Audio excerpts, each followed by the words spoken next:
President মনে করি। এখানে শুয়ে আছেন আমার পিছনে শহীদ প্রেসিডেন্ট জিয়াউর রহমান, যিনি এদেশের একজন সৎ, অত্যন্ত সৎ এবং নির্ভীক একজন মানুষ, যিনি এই দেশের মানুষের ভাগ্য পরিবর্তনে আল্লাহ তাআলা পাঠিয়েছিলেন, যিনি নেতৃত্ব শুরু করেছিলেন, কিন্তু কিছু বহিঃশত্রু এবং এদেশের শত্রু একত্রিত হয়ে তাকে হত্যা করেছে নির্মমভাবে।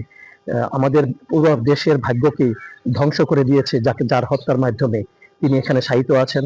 আমি তার এবং সদ্য মাত্র 40 দিন আগে তার সহধর্মিণী বেগম খালেদা জিয়া, যিনি তার স্বামীর পথ ধরে এই দেশকে চালানোর চেষ্টা করেছেন, সৎ থেকেছেন এবং নির্লোভ থেকেছেন, মানুষকে ভালোবাসতেন।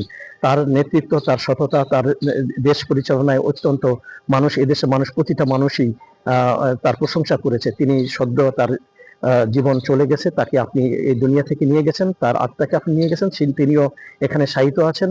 আমি তাদের কবরকে জিয়ারত করার জন্য আসছি, তাদের আত্মার মাগফিরাত কামনার জন্য আমি এখানে এসেছি।